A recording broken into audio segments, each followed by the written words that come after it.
Train चल चुकी थी, लेकिन डिब्बे के अंदर पहले ही गर्मी फैल गई थी। पीली रोशनी में नेहा की आंखें चमक रही थीं और आरव की नजर बार बार उसी पर टिक जा रही थी।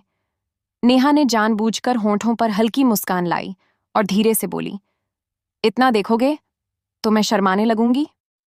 आरव उसकी तरफ झुका, आवाज धीमी, नजर गहरी।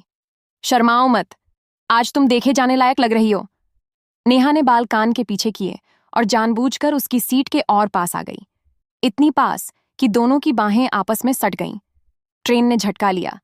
नेहा का कंधा आरव के सीने से टकराया। नेहा ने मुस्कुराकर कहा, लगता है ट्रेन भी चाहती है हम पास रहें। आरव हल्का सा हंसा। ऊपर वाली बर्थ से उसने कंबल उतारा, नेहा की तरफ बढ़ाया। ठंड लग रही है? नेहा बोली। आरव ने आंखों में आंखें डालकर कहा, एक ही कंबल काफी रहेगा। और बस वहीं से उस रात की नजदीकियां शुरू हो गईं। कंबल के अंदर दोनों धीरे धीरे सिमट गए। पहले कंधे मिले, फिर बाहें पास आईं, फिर सांसें। नेहा ने सिर आरव के कंधे पर रख दिया। आरव ने अपनी बाह उसके चारों तरफ कर ली। कंबल के भीतर हल्की गर्मी थी और दिलों के भीतर उससे कहीं ज्यादा। नेहा फुसफुसाई, आरव आज तुम बहुत पास लग रहे हो। आरव ने उसकी उंगलियां थाम लीं, क्योंकि आज तुम्हें दूर रखने का मन ही नहीं। नेहा ने हाथ नहीं हटाया, बल्कि उसकी उंगलियां उसकी उंगलियों में और उलझ गईं। खिड़की से आती रोशनी उनके चेहरों को नरम बना रही थी।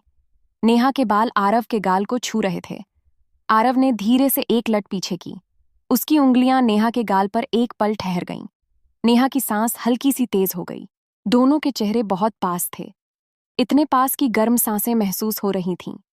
नेहा ने धीमे से कहा, इतना पास मत आओ। आरव मुस्कुराया, लेकिन तुम खुद पास आई हो। नेहा ने जवाब नहीं दिया, बस अपना माथा आरव के सीने से लगा दिया। अब शब्द खत्म हो चुके थे, सिर्फ धड़कनें बोल रही थीं। कभी नेहा उसकी शर्ट हल्के से पकड़ लेती, कभी आरव उसे और करीब खींच लेता। ट्रेन की आवाज लोरी बन चुकी थी। नेहा ने गर्दन उसके पास टिकाई। उसकी सांस आरव की त्वचा को छू रही थी। आरव, उसने बहुत धीरे कहा, हम आज तुम सच में अच्छे लग रहे हो। आरव उसके कान के पास झुका। और तुम मुझे पूरी तरह उलझा रही हो। नेहा हल्की सी हंसी, फिर उसका सिर वापस आरव के सीने पर आ गया। कोई जल्दी नहीं थी, कोई डर नहीं था, बस दो जिस्म बहुत पास थे और दो दिल एक ही ताल में धड़क रहे थे। रात आगे बढ़ती गई। स्टेशन आते गए, निकलते गए, लेकिन कंबल के अंदर बनी वो नजदीकी, नेहा की खुशबू और आरव की बाहों का सुकून सब समय से आगे निकल चुका था। सुबह की हल्की नीली रोशनी आई। नेहा ने आंखें खोलीं, आरव की तरफ देखा, मुस्कुराकर बोली, अच्छी रात थी। आरव ने धीमे जवाब दिया, रात नहीं नेहा, तुम। नेहा मुस्कुराई। ट्रेन रुकी, लोग उतरने लगे, लेकिन उस सफर की गर्म याद दोनों के दिलों में उतर चुकी थी।